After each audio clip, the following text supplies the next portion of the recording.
أعوذ بالله من الشيطان الرجيم بسم الله الرحمن الرحيم الحمد لله رب العالمين وأصلي وأسلم على أشرف الأنبياء والمرسلين نبينا محمد وعلى آله وأصحابه ومن تبعهم بإحسان إلى يوم الدين رب اشرح لي صدري ويسر لي أمري واحلل عقدة من لساني يفقه قولي أما بعد. Falënderimet dhe lavdërimet e panumërta i takojnë Allahut Azza wa Jall, ndërsa salatu dhe selamet e dërgojmë Resulullahit alayhi salatu wassalam, familjes së tij të ndritshme, shokëve të tij fisnik dhe besnik, dhe mbi gjithë ata të cilët pasuan, pasojnë dhe do të pasojnë rrugën e tij deri në ditën e gjykimit. Allahumma amin. Të dashur vëllezër besimtar, mbasi që e mbaruam, do të thënë raportin e pejgamberit alayhi salatu wassalam dhe sjelljet e pejgamberit alayhi salatu wassalam me bashortët e tij dhe me fëmijët e tij, është e udhës që ta vazhdojmë pjesën e tretë, do të thonë që është raporti e pejgamberit alayhi salatu wassalam me niprat e tij, do të thonë këtu radh vjen që edhe nipat e pejgamberit alayhi salatu wasalam, po edhe mbesat e pejgamberit alayhi salatu wasalam. Do të thonë niprat e pejgamberit alayhi salatu wasalam kanë qenë që i njohmi ne Hasani dhe Husajni, e këto janë vetëm 2 nga 7 që i ka pasur pejgamberi alayhi salatu wasalam. Resulullah alayhi salatu wasalam, ashtu siç i ka pasur 7 fëmijë, i ka pasur edhe 7 nipa, do të thonë nipa edhe mbesa bashkërisht. I pari nipi pejgamberit alayhi salatu wasalam dhe më i dashmi është Hasan ibn Ali, që është do të thonë djali i Aliut radhiyallahu anhu dhe i Fatimës radhiyallahu anha, do të thonë ishte i pari dhe ishte më i parafort dhe më shumë që i përngjante pejgamberit alayhi salatu wasalam. Do të thonë u lind vitin e 3 Hijri dhe vdiq në vitin e 49. Do të thonë Hasani dikon 7 vjet ka jetuar me babgjyshin e vet që i bie me pejgamberin alayhi salatu wasalam. Do të thonë i dyti është Husain ibn Ali, djali i dytë i Aliës dhe i Fatimës radhiyallahu anha. U lind në vitin e 4 dhe ndroi në jetë, do të thonë vitin 61 Hijri. E treta, tash vjen një mbes, do të thonë është Ummu Kulthumi bint Ali, do të thonë apet, do të thonë vajza Alius radhiyallahu anha, Aliut radhiyallahu anhu, ajo lindi para vdekjes së Muhamedit alayhi salatu wasalam.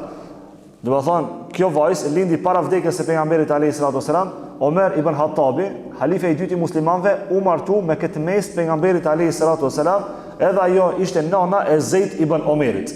E katërta, do të thonë vazhdojmë tash mesa e dytë, mbasi kishte 2 nipa, tash i ka 2 besa tjera, është Zeynep bint Ali, do të thonë njëtë është edhe vajza Ali's radhiyallahu anhu.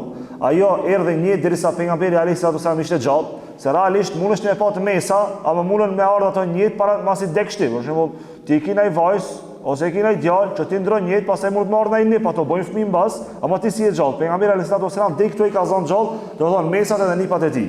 I pesti me radh është Abdullah ibn Uthman bin Affan. Ky tash është, do të thonë, biri i kujna, i njënës prej vajzave të pejgamberit alayhi salatu wasalam, që në këtë rast është i Ruqiyës.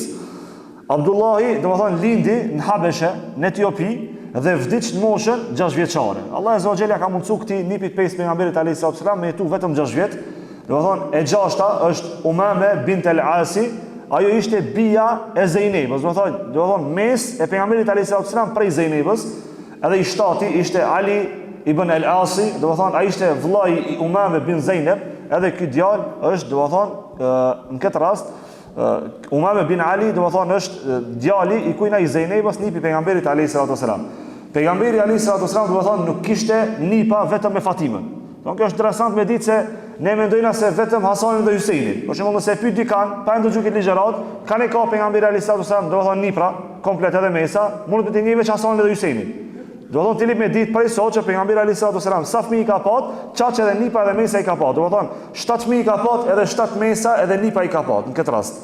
E Muhamedi alayhi salatu wasalam tash e mori me radhë, pasi që janë fëmijë, edhe e shpjegojmë situatën se si ka vepruar pejgamberi alayhi salatu wasalam. Resulullah alayhi salatu wasalam u këndonte ezanin në vesh të posalindurve. Ebu Rafi transmeton se pejgamberi alayhi salatu wasalam e ka pa, kështu në këtë hadith pejgamberit alayhi salatu wasalam. Ebu Rafi transmeton se e ka pa pejgamberin alayhi salatu wasalam duke ja këndue, do të thonë ezanin në vesh Hasan ibn Aliut kur erdhi njëjtë. Që këtë hadith e ka transmetuar Tirmidhiu edhe Newawiu. Në ligjërat nuk i tregojmë transmetuesit. Për shembull kush e ka transmetuar? Po duhet të tregojmë që këtë hadith se e ka transmetuar Tirmidhiu edhe Newawiu, ndërsa Shi Albani ka thënë se ky hadith është i pasakt. Ama dietarët kur e marrin kuptim për me shpjeguar se pse fëmijës do të mjathir ezanin vesh, i tregojnë disa kuptime me radhë. E para, shumë dietar e preferojnë mja këndu fëmijës ezanin vesh për ta larguar shejtanin, se shejtani i ri fëmijës në krye. Në momentin që ti ja lexon ezanin, do të thonë ja këndon ezanin, kur tani e fëmia ezanin ka me hik shejtani prej kujt prej fëmijës. E para është kjo. E dyta, do të thonë në këtë rast e përforcon edhe fjala Ibn Qayyim al-Jauziyyut ku thotë dobit e këndimit të ezanit, para mendon, ti fëmijës, është interesant fëmia i vogël, s'merr vesh fëmia për ezanit. Kur t'ia knojsh ti ezanin, automatikisht Ibn Qayyim i thotë, kjo është shkak që kam ju largu shejtani fëmijës prej fëmini. E dashur vëllezër besimtar. A ka fjalë më të mirë që mund të më një fëmijë posa lidhëm, jashtë se sa thirrja që thirr ti për më u përgjigj 5 herë ditë Allahu Azza wa Jall. Do të thonë në moment kur ti thirr ezanin vesh, thirret ezanin vesh, edhe i kameti ka veshi tjetër, automatikisht kjo i bie shkak që familja jote ty po do me drejtu drejt asaj rrugës që ti me qenë për atyve që kemi fal 5 kohë namazit. Do të thonë këtë marrin si mësim që pejgamberi alayhis salam pse ka këndu Hasan ibn Aliut. Edhe një arsye tjetër, do të thonë që tregojnë, do të thonë dietarët, është në moment kur ti ja thirr ezanin fëmijës tan vesh, ja thirr ezanin, ti jetë drejtu fëmijën tanë që nesër fëmija jotë më kam pi atyve që për një me, ama për një me ka me respektu dinin e Allahut edhe kam i falë 5 kohë namazit. E dashur vëllezër besimtar, Muhamedi alayhis salam e praktikonte tahnikun për fëmijët. Kjo fjalë tahnik nashta nuk e di dënjoni për juve. Pejgamberi alayhis salam çdo fëmijës i cili linte tahnik shka i bie për më u shpjegu, me marrni copë të hurmës, me zbut edhe mi avnu fëmijës ku këtu të nofla brenda gojës. Pejgamberi alayhis salam çdo fëmijës ja ka praktikuar çeket. Kur e studiojnë pak më detajisht, për shembull pse mi avnu fëmijës një copë hurme ose diçka mëlsim brenda gojës, do të se transmeton Aisha radhiyallahu anha se pejgamberi alayhis salam ju sillshi fëmijë dhe jo bonte çket gjest pejgamberi alayhis salam. Tash shkenca moderne, shkenca që ne sot e konsultojmë, tregon se fëmia kur të linde, para mendone, fëmia lind, Allah azza wa jalla ka mundsuar që marrën këtë jetë. Kur të linde fëmia, Allah i ta ka mundsuar pa fëmijë, dhe tash ka lind një fëmijë. Shumë fëmijë kanë ndodhur që vdesin pi rrëmjes sheqerit. Pejgamberi alayhis salam, atë nuk e ka ditë, po e ka pas shpallje për Allahut azza wa jalla. Tash, nëse fëmijës, për shembull, e preferojnë edhe mjekët ginekologët kur lindin, jepi fëmijës amël, se mundet që në moment fëmija ka pak sheqer, miro tensioni shumë i ulët, fëmijës mundet me të vetë vend fëmija. Pejgamberi alayhis salam e ka vënë për arsye që mi ngrit sheqerin edhe realisht një kuptim tjetër për mi amëlsue edhe gojen, për mi amëlsue edhe atë trupin e vet që sa po ka dalë në dunjë. E jona me kuptuar se fëmijët tonë kur janë të vogli, tash mos mi ia dhon ti një hurme dhe kocin mrena, po pak një copë hurme, mi ia bë fëmijës se sa mi amëltu edhe mi dhon sheqer, spaku, edhe nëse nuk ka dobi shkencore, e fiton një sevap që e ki praktikuar në sunet pejgamberit alayhis salam. E dashur vëllezër besimtar. Muhamedi sallallahu alaihi wasallam te fëmijët e parë dhe do të thonë te mesat e te lipat e vet, punën e parë që e bante, do të thonë e bante që ja praktikonte akikën. Edhe mi ja hek flokt, po edhe me praktiku akikën. Transmeton Ibn Abbas radhiyallahu anhu se i pejgamberi alayhis salam i theri 2 desh për akikën e Hasanit dhe Hysejnit. Tash ne kena me zbërthy pak çket pjesën e akikës. Se shpesh herë mundesh me kuptu pak më ndryshe akikën. Pse thirret akika? Për shembull, pse ban ti kurban për kam për fëmijën tan, ose për shembull, pse i ban 2 desh për djalin edhe 1 dele për çikën? Pse nuk i prek edhe 2 dele për çikën? Do të thonë pse më pak për çikën e pse më shumë për djalin? Kur e kupton ti se pse e ban akikën, mujna mi marrën disa kuptime. Këto janë kuptime që i kanë shpjeguar dietarët. E para është kur ti Allahi atë të gëzu, do të thonë kur ti Allahi atë të gëzu, ti me vetë dëshirën tënde, me vetë vullnetin tënd, ti dëshmon se je gëzu për Allahut azza wa jall, edhe i gëzon fukarat duke u dhënë bukë.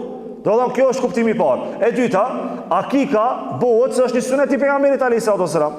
Rasulullah alayhis salam ka thonë, çdo fëmijë është peng i akikës së vet. A di ç'është peng? Nëse fëmijës tan si zbereqeti shumë, nëse fëmijë ti s'e ke prej për shembull kurbanat, edhe nuk i zbereqeti shumë, ka sprovat shumëta, ka sfidat shumëta njët, ti je i bindur se një pjesë arsyeve që ka sprova sfidat shumëta fëmia jot është te fëmijës tan nuk ja ki prej akikën. Do të thonë, detyrohesh edhe nëse i ka bot 20 vjet fëmia jot, 30 vjet fëmia jot, prej akikën që spakut ja lehtësojsh që mos ti se peng për fëmijën tan. E dashur vëllezër besimtar, pejgamberi alayhis salam kur e shpjegon këtë që është peng, tregon se mundet me të ndodh peng edhe te pasardhësit e tjerë. Do të thonë dietarët e kanë komentuar që nëse ti fëmijës tan s'ia pret, fëmia s'ia pret nipin, kështu zallavitet pak më tepër jeta. Do të thonë liroje jetën tonë duke dhënë sadaka, duke u shtyt varfurit. E tash ne e marrna një mësim tjetër tek ky hadith i pejgamberit alayhis salam. Ty që të ka dhënë Allah i fëmijë, Allah i të ka dhënë fëmijë, ti duket normale me të dhënë fëmijë. Do të thonë ti duket normale, shumë e lehta me të dhënë fëmijë Allahu azza wa jall. Po ai shko pyet te ati i cili Allah azza wa jall si ka dhënë fëmijë. Hajde banu burr, shko pyete ati cili si ka dhënë Allahu Azza wa Jall fëmijë. Nëse çati çka si ka dhënë Allahu Azza wa Jall fëmijë, i jep tash për shembull në moment këtë muaj Allahu Azza wa Jall jep lajmin që nëpërmjet ginekologut që ti je shtatzane, gruaja ti je shtatzane. Pyete çfarë sakrifice të madhe kishte me boça njëri. Jo ti li me kuptu drejt se Allahu Azza wa Jall ka gëzu edhe me gëzimin që ta ka dhënë Allahu Azza wa Jall ti li me gëzu fukarat ose edhe familjarët e tu duke i shruar në dorë për ta bënë akika. E dashur vëllezër besimtar. Muhamedi alayhi salatu wasalam i urdhënonte që t'ju ruhej koka fëmijëve, edhe do të thonë në këtë rast nipa vet, edhe mesa vetveta, te vajza nuk është praktikuar në kohën e pejgamberit alayhis salam, edhe pse te ne praktikojnë, po vetëm te djemt është praktikuar që ja ka rujt kryen, edhe e ka mot sa gram ka dhon vlerë, do të thonë ose sadaka ka dhon, ose në këtë rast ka dhon copë të argjendit, jo altan, po ka dhon copë të argjendit, ka dhon sadaka. Transmeton Ebu Rafi se kur lindi Hasani i biri Aliut radiallahu anhu, Fatimja deshti mja bu akikën. Edhe pejgamberi alayhis salam i tha, jo mos ja ban akikën, po hekja flokt edhe jep sadaka, do të thonë jep sadaka në peshën e kujnat të argjendit. Pse pejgamberi alayhis salam nuk e la me bu akikën? A dini pse nuk e la pejgamberi alayhis salam me bu akikën? Nuk e la Resulullah alayhis salam me bu akikën se vetë do i kemi ja bu akikën. Do të thonë kjo është shkolla që pejgamberi alayhis salam vetë do i kemi ja bu akikën Hasanit edhe Huseinit, nuk do i kemi lan Fatimën, po do i kemi sy babgjysh ta marrë këtë përgjegjësi edhe t'ia bëj akikën kujna nipave të vet. E dashur vëllezër besimtar, Muhamedi alayhis salam kërkonte mbrojtjen e Allahut azza wa jall për nipat e tij. Transmeton Ibn Abbasi se Muhamedi alayhis salam kërkonte mbrojtjen e Allahut për Hasanin edhe Huseinin me fjalët: kërkoj strehim për ju dy në fjalët e përsosura të Allahut, do të thonë fjalët më të përsosura, cilësitë më të përsosura të Allahut, nga çdo shejtan dhe krijesë dhe nga çdo sy ziliçar. Që kjo pjesa e fundit, nga çdo sy ziliçar, a dini sa shpesh herë vetë ne i marrna mësysh fëmijët e tonë. Për shembull, a dini sa herë babgjyshi e merr mësysh nipin e vet. A dini sa herë gjyshja e merr mësysh, do të thonë mesën apo nipin e vet.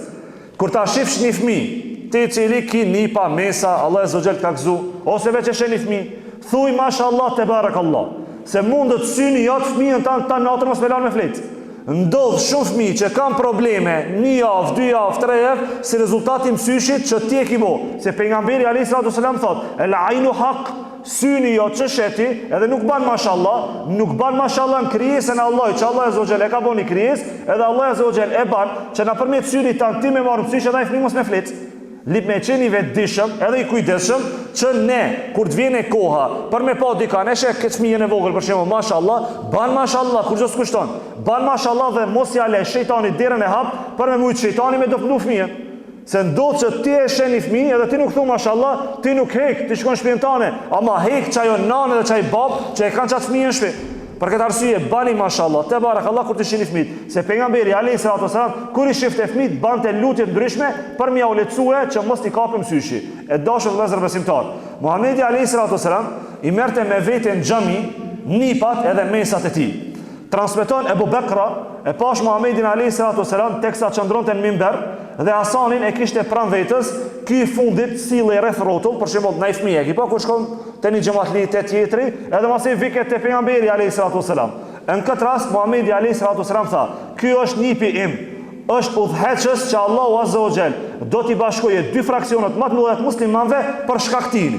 Do të thonë për këtë rast pejgamberi alayhis salam për nipin e vet e ka paralajmëruar se ka më qenë bashkues i 2 fraksione më të mëdha që kanë menduar mas vdekjes pejgamberit alayhis salam, nipi i tij ka më bashkuar. E dashur vëllezër besimtar. E dyta, derisa Muhamedi alayhis salam po mbante ligjërat pejgamberi alayhis salam. Edhe Hasani edhe Huseini hyn brenda xhamis dvesht me tesha të kuqe. Transmetohet kështu hadithi.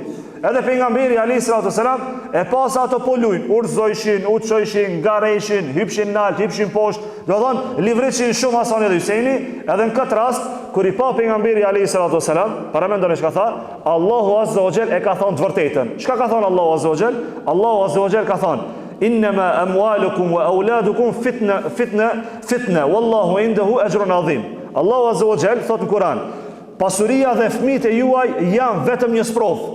Para mendoni, pejgamberi alayhis salam thot, Allahu ka thonë vërtetën se pasuria dhe fëmijët janë sprovë. Hajde pasuria mund na me thonë sprovë, po fëmijët janë sprovë. E transmetojnë dietar për shembull ku thotë se kjo nuk kupton se fëmijët, para mendoj kur fëmijën ti e kije, fëmia në herë shpërqendron, disa është interesant, shpërqendron pi adhurimin ndaj Allahut. Për shembull, nëse unë e marr vajzën time, e kam një vajzë, edhe vjen këtu, tu ligjëru të shpërqendron fëmia. Edhe lip me qenë ti vetëdijshëm, se në moment kur të kiti fëmijë, edhe e kin xhami fëmijën të shpërqendron ti sa dush me dash më kanë i kujdesshëm, edhe i vëmendshëm ka me shpërqendru ti fëmia jot. E për këtë arsye pejgamberi alayhis salam e tha këtë, domethënë këtë ajet kuranor, po një tha pejgamberi alayhis salam, kjo është sprov pi dashurisë. Nuk ka sprov që të ka qua Allah për të shkoj tjetër. Do ti e ki sprov fëmijën tane dhe pasurinë tane prej dashurisë se i do, e jo prej sprovës që ti ka prua Allahu azza wa jall. Para mendone, pejgamberi alayhis salam ka zbrit pi mimberit edhe ka marr Hasan edhe Husejnin edhe ka hip mimber. Haj menon e sot, me hip hoxha, për shembull me qenë hoxha në hutbe, edhe vjen, domethënë një tevet, domethënë një djalë, domethënë dy djem ose një djalë një vajzë, e me zbrit hoxha pi hutbës ose pi mimberit, edhe me marr tu ditë edhe me hip në hutbe. Çka thot xhamati, pashallah.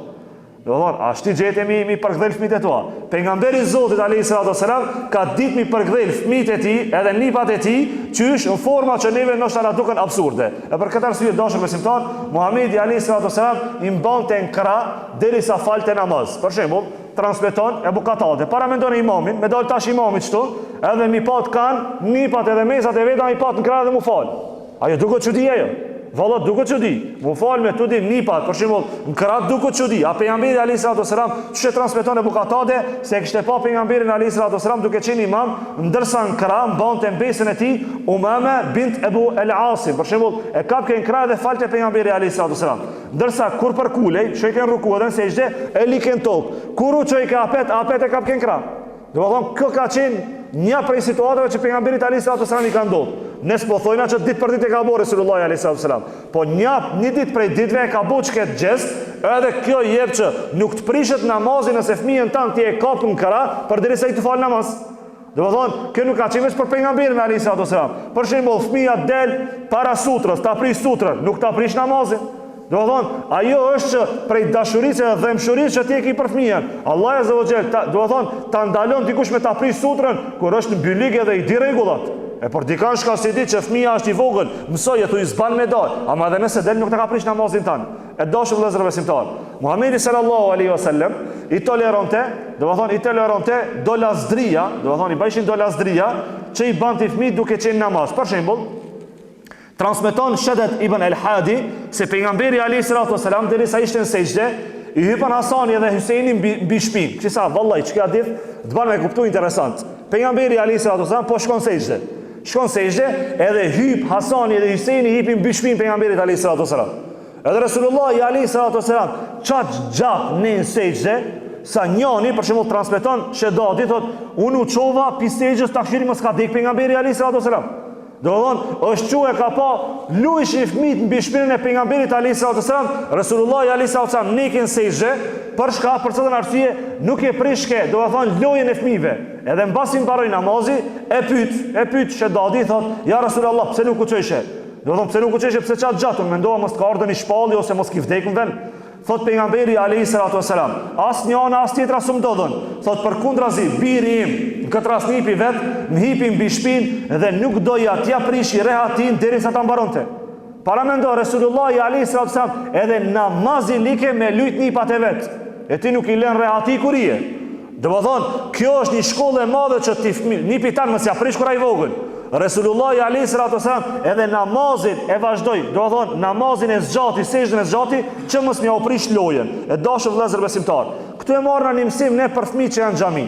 Unë e di që i pengon edhe xhamatlive, i pengon edhe hoxhës kur bërtet ndaj fëmijë, kur ngaren ndaj fëmijë, kur bën potere ndaj fëmijë. Është normale me bë potere fëmijë, sa është fëmijë. Nuk është normale ndaj madh me bë potere. Po ne fëmijë që janë në xhami, zguxojna më u vërtit. Valla është gabim fëmijës më vërtit.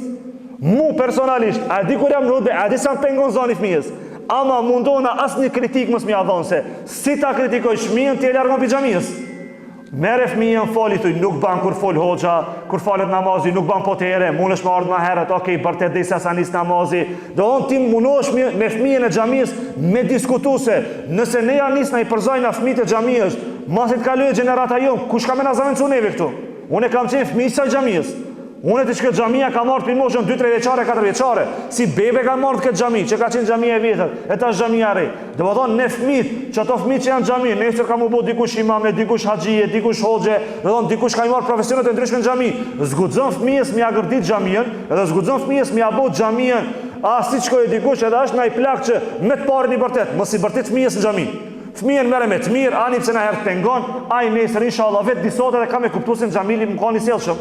Për këtë arsye dashur besimtar, pejgamberi alayhis salam po na mëson se zguxojna ne me largue fëmijët prej xhamisë, po lip mi sill fëmijët rreth xhamisë. Se për shembull, në kohë të sodit, ku sillen më shumë fëmijë? Në xhami janë kafe në çajtore, an venet pisafta. Po normal që sillen venet pisafta se ja kena nismi për zonë fëmijët prej xhamisë. Do të thonë, mos i përzini fëmijët prej xhamisë me fjalët e juve. Lejnë sillen në xhami, edhe duke ne në xhami me edukimin e xhamisë nuk bëhet fëmijë keq. E nëse ne në kafe në çajtore, valla pak si zor që vjen që bëhet ndaj fëmijë hajrit. E dashur vëllezër besimtar. Muhamedi alayhis salam shumë i donte ata. Për shembull, a ka babgjysh që nuk e don nipin edhe mesën. Po babgjyshat, do të thonë edhe gjyshat, kam dëgjuar shumë herë që më shumë do të thonë, ma shumë e do nipin edhe mesën e vetë se sa e do fëmijën e vetë. Vallaj, thot, derisa nuk kam pat, do të thonë, nip e mes, nuk e kam ditë çka dashnia. Në momentin që më ka ardhur nipi edhe mesa, do të thonë, krijohet një dashuri dhe një lidhshmëri e hatashme mes, do të thonë, gjyshit edhe mesa dhe nit edhe do të thonë nipit. Në këtë rast, babgjyshi është normale me dash shumë mesën. Edhe pejgamberi alayhis salam shumë i ka dash nipat edhe mesat e vet. E dashur vëllezër besimtar, nuk kam ndjenjë më të mirë se më kam babgjyshe një haxhibab që e do mesën tane, edhe nipin tane, edhe për gdhel, edhe i blen lojna, edhe çon mushati. Do thonë, kjo është një simbol i mirë që, do thonë, edhe një ndjenjë i mirë që ti e do nipin tane dhe nipi jot nesër ka me dosh ty. Se ti mundesh me jetu pak vjet me nipin tan, po që ato pak vjet leja amël nipin tan, që sa herë kur të kujtoje të bëje dua për ty. E dashur vëllezër besimtar, transmeton Ebu Huraira ku thot, dola një ditë me pejgamberin alayhis salam, edhe tu ditë s'po folim kurrë. As pejgamberi alayhis salam s'folke kurrë, as Ebu Huraira s'folke kurrë. Do të thonë këtë rast, Muhamedi alayhis salam duke ne u çuë dhe shkojnë pazarin e Benu Qainukës dhe pastaj shkoi te shtëpia e Fatimës edhe thiri është Luka, pejgamberi alayhis salam e thirrke nipin e vet Hasanin. Edhe në këtë rast doli Hasani para pejgamberit alayhis salam, edhe pejgamberi alayhis salam nisi ta qafe Hasanin, e Hasani ja nisi shumë me qaf pejgamberin alayhis salam.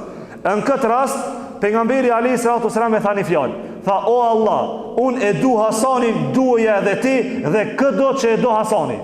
Do të thonë, Allah i azza wa xal ja ka pranu pejgamberit alayhis salam këtë dua, se pejgamberi alayhis salam e ka dasht edhe Hasanin, do të thonë, e ka dasht Allah azza wa xal, edhe pejgamberi, edhe kët umeti e ka dasht Hasanin që kanë qenë gjallë.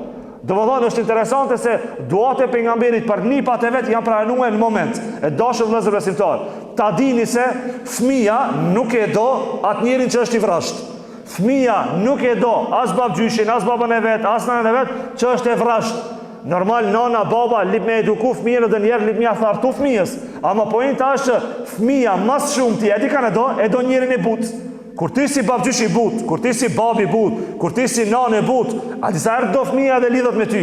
E dashur vëllezër besimtar, pasi që pejgamberi alayhis salam e doj ke shumë, i bie që shumë i but ka qenë pejgamberi alayhis salam. Edhe për këtë arsye shumë e ka dashur Hasani edhe Hyseini pejgamberin alayhis salam. E pejgamberi alayhis salam e ka një hadith që ky hadith pak është i çuditshëm.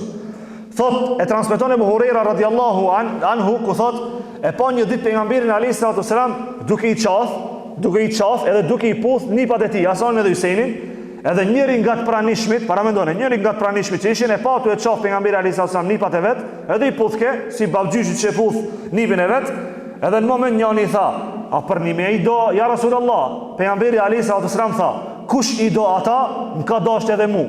Kush si do ata dhe si respekton ata, as mu s'm ka dash e s'm ka respektu.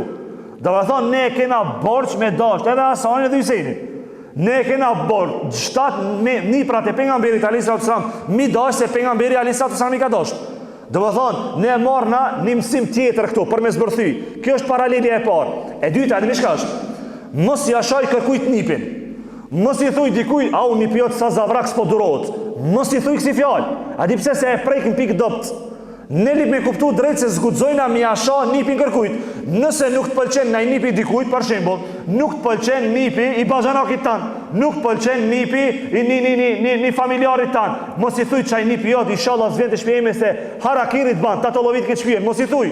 Nëse nuk e do, mos e përmend, përmbaje veten, se kur t'ja thuj që këtë fjalë që s'ta do nipin, aty shumë e do nipin tan, vallahi masalina ti kimu ju mat. Domethënë, mos krijoni armiqësi duke ja kritikuar dikujt nipin ose mbesën. Është zafrak, me tjese për ata. Fundja, mos shkota, edhe selam aleikum. Do thonë, kjo është një mësim që li me kuptu në piqti hadithit pejgamberit alayhis salatu wassalam, se kush e do thonë nipat e mi më do edhe mu, kush si do ata as mu s'm do. Edhe për neve vlen. Kush ma do nipin edhe unë i du. Kush s'ma do nipin as unë se du. Do thonë, kjo kthehet me të njëjtën kartë. Për këtë arsye, një mendim i mirë i dietarëve që nuk guxojnë ne dikujna edhe nuk ban, mia thon dikujt na fjalë të keqe për nipin e vet. Rri, e ki mendim të keq për nipin e vet, ma e brenda vetë, selam aleikum.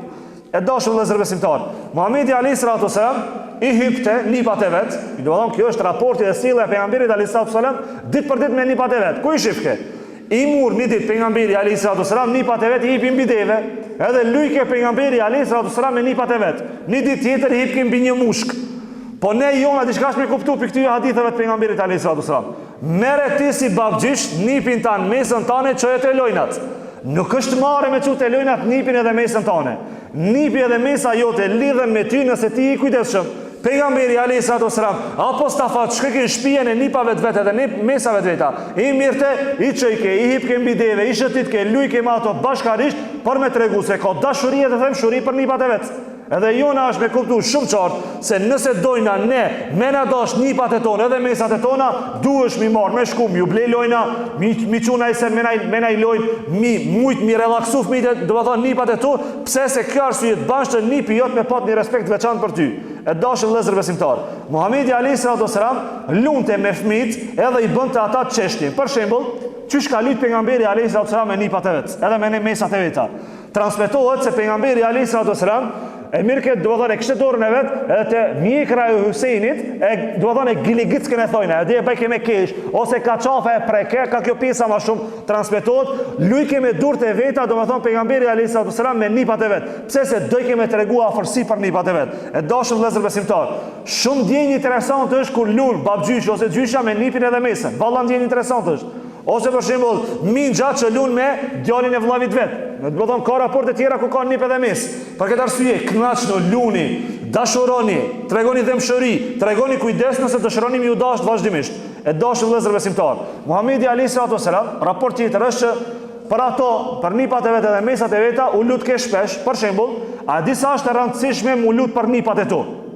Shembull, mi thonë nipi tan, o Allah banet hajrit, o Allah bane musliman të hajrit, o Allah bane që prej këtij me dalë shumë musliman ka tjera, o Allah në dorën e këtij bane që shumë njerëz me pranu islamin. Për shembull, a dini sa njerëz kanë pasur sukses në jetë kanë pasur si rezultati i lutjeve që i ka pasur dikush para teje, ndaj babgjysh jot, ndaj gjysha jote që ka bërë për ty lutje. Se ka thonë, o Allah banet hajrit, Allah azza wa jall, ja ka pranu duajën, pranimin e duas ti ki qenë aty, në moment Allah ty ta ka bëj jetën suksesshme. Do me thonë, shumë është e rëndësishme ti për nipin tanë dhe për mesat e tua, ditë për ditë, kur ti shifsh me bo dua, o Allah inshallah e ban të hajrit, o Allah inshallah e ban musliman të mirë, o Allah inshallah e ban musliman të mirë. Mos e ndalë se kur gjost kushton ti me bo lutje për nipat edhe mesat e tua. E dashur vëllezër besimtar, transmeton Usame ibn Zeid se Muhamedi alayhis salatu wasalam i kishte mprejnin e vet, nipat e vet edhe mesat e veta dhe bajke, o Allah kim shirë ndaj tyre sepse unë jam i mshirshëm me nipat edhe mesat e mi. E dashur vëllezër besimtar, edhe dy pikat e fundit edhe inshallah e përfundojmë këtë raportin e pejgamberit alayhis salatu wasalam me nipat edhe mesat e veta. Muhamedi alayhis salatu wasalam ndonjë, do të thonë, pranonte dhuratë edhe jepte dhurata. Për shembull, dhurata ka shumë ndikim, sidomos te fëmijët. A disa kanë ndikim, mia bletin një lojë të vogël një fëmijës. Po nuk të kënaq çaj gëzimi i fëmijës kur e shen ftir ku ja blen një lojë të vogla. Po nuk të kushton kur gjo 50 dinar, 100 dinar mia blen fëmijës një lojë të vogël. Unë s'po thon ditë për ditë ta lasdrojsh, po kur t'ja blesh edhe ta shifsh atë gëzimin, do të thonë ftyrën e mesës tane edhe, do të thonë në këtë rastit nipit tan, vallahi ty ta kënaq zemër. E për shembull pejgamberi alayhis salatu wasalam transmeton Aisha radhiyallahu anha se i pru Nejashiu, para mendone Nejashiu i ka pru pejgamberit alayhis salatu wasalam, do të thonë shumë dhurata, edhe një prej herëve që i ka pru dhurata ka qenë që i ka pru bijuteri. E dini çka është bijuteri? Sahate, shumë sene janë. Edhe në këtë rast, pi kreta asaj bijutërisë të madhe, kishin qenë edhe disa unaza, me një transmetim thot një unaz, me një transmetim thot disa unaza të arit. Ne e dina që për burin është haram me majt altan. Për burin është haram i madh me majt ari, se nëse me ari, çati ku e ki majt arin, disa transmetime thonë që në shpinën tane ka mu shkri arin ditë gjykimit që e ki majt dorën tane. është haram me majt arin dorën tane, ose në qafën tane. Allah ju zoft ata trije, do të thonë që mbajnë arin durët e veta dhe do të thonë qafat e veta. E pejgamberi alayhis salam kur e pa unazën e arit, disa thonë pi tregoj transmetimet, disa thonë e kapi me dorë, disa thonë e kapi me një shtak, edhe ja dha mesës vet umamës, i tha merre dhe kjo është dhuratë për ty. A e kuptoni? Do të thonë pejgamberi alayhis salam çat unazën e arit, çka kishte prua, do të thonë në Xhashiu, sundimtari i Etiopis, pejgamberi alayhis salam me dorën e vet e mur apo me një shkop i mur ja dha mesës vet si lloj dhuratës. Do të thonë kur të pranojsh dhurata, banë pi atyve që jep dhurata. A di cilat njerëz japin dhurata? Njerëzit që dojnë të japin dhurata. Armikit tan kërkuj si jep dhuratë. Armikit që ti nuk e do hiç kur si ban dhuratë. Ama mos u ban pi atyve që shumë njerëzit bin dhurata, ti kërkuj si ban dhurata. Unë e di që dhimbë dinari. Unë e di që dinari zonjoni e ka për zemër edhe nuk do me dhon let. Ama banu pri atyve që kime dhon dhurata, masa ne kime pranu dhurata. Nuk mundesh me marr dhurata pa dhon dhurata. Do të thonë kur ti bën njëri tjetrin dhurata, kjo është ton dashurinë. Çka thon pejgamberi alayhis salam? Nëse doni me shtu dashurinë e juve mes njëri tjetrit, pranoni dhurata dhe jepni dhurata. E jona është duhet me dhon. Duhet me dhon hedije se kjo të ban që me shtu dashurinë e njëri tjetrit. Çdo njëri prej neve çtu ka nevojë dikush me dash. Çdo njëri prej neve çtu ka nevojë dikush me respektu. E nuk respektohet njëri jashta se tu e dash njëri tjetrin edhe tu bu dhurata, edhe tu thon fjalë të mira. E për këtë arsye pejgamberi alayhis salam i dha dhuratë, do të thonë atë unazën e arit mesës vet. E dashur vëllezër besimtar, Muhamedi alayhis salam i edukonte ata që nga fëmiria, do të thonë të largoheshin prej harameve dhe seneve të palejueshme. Transmeton Abu Huraira radhiyallahu anhu se Hasani e mori një hurm. Hasani nipi pejgamberit alayhis salam e mori një hurm prej hurmave të bamirësisë. Për shembull ka qenë për familjen e vet, për familjen e Resulullahit alayhis salam ka qenë ndaluar me marr prej bamirësisë. Dhe kjo është e njohur botërisht. Edhe në këtë rast Hasani e murë dhe e shtyni ngojë. Kur e pa pejgamberi alayhis salam, ai thitha ka heke. Do të thonë çito fëmijës ka ose k heke pejgamberi alayhis salam, edhe i tha në mënyrë që Hasani ta nxjerrte, çka ka fut ngojë, pastaj e pyeti Hasanin dhe i tha, a e di se ne nuk ham nga bamirësia? Do të thonë është një shkollë e madhe. Ka me dhonë tash një mësim tjetër, kjo, do të thonë, largim prej harameve në ushqim. Po në kina e marrë në shumë harame që mund dalu e njëri. E para, babgjyshi nuk guxon nipin e vetë me mësu se qysh duhet me shajt. Disa babalar thojnë, do të thonë, a di që shanë fëmija jem, ngoje, hajde, qoja një selam. Haram i madhë është kjo, mos e mëso fëmijën tanë mu shajt. Do të thonë, prej harameve të mdoja që e banë shpijën tanë është që babgjyshi, daja, mingja e mësoj nipin e mesën që shme shajt, po kjo është haram. Mëse mëso fëmijën tanë me cilësit këqia. Pejgamberi alayhis salam nuk e lejon të asnjë haram të veprohej edhe të punohej në shtëpinë, do të thonë e nipave të vet, edhe të mesave të veta. Për këtë arsye, mos u ban ti ai daja, ai gjyshi, ai mingja që e mëson nipin tan, do të thonë me shajt. Se nuk e ki mësu me zbulue, do të thonë se ki zbulu dhe një zbulim të madh. Mësoj e nipin tan diçka shka i ban hajër. Për me shajt e mëson udha, ka shumë sene për me shajt, barom ti mësoj edhe një sen të hajrit. Për këtë arsye ne e marrim si shkollë që nipat e tonë me mësu me diçka të hajrit, e dashur vëllezër besimtar. I kena, do të thonë edhe kjo është pika e fundit, fëmia mundet me qenë shkak që ti mu tut edhe mu bo koprac. Për shembull, transmeton Jala el-Amiri se Hasani dhe Huseini shkun të nga rinjë të pejgamberi alayhis salam dhe Muhamedi alayhis salam i përqafoi fort dhe tha: fëmia është shkak i frikacallokut edhe i kopracijës.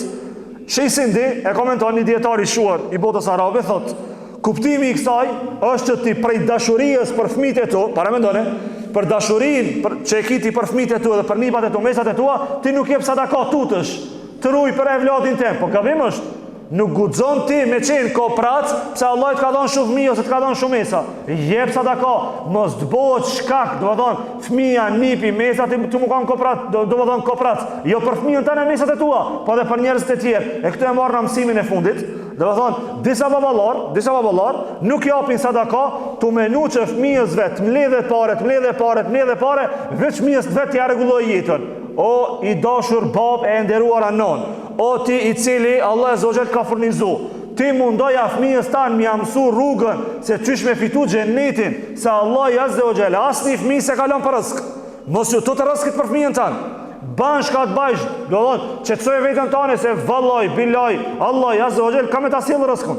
Do thotë, mos u tut shumë për fëmijën tanë ti non stop me tubu.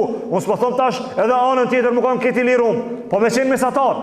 Do të thonë kur dohet me dhon jep, kur s'dohet me dhon mos jep. Ama jo ti shtjaj kopraci që çdo herë rul, pse se kam ja bleni shtëpiun e fëmijës tem. 10 vjet nuk jep sadaka altani që a di pse nuk jep? 10 vjet nuk jep sadaka se ato më lidh parë mi dhon fëmijës, do të thonë më ja blej fëmijës vet një kerr ose një shtëpi.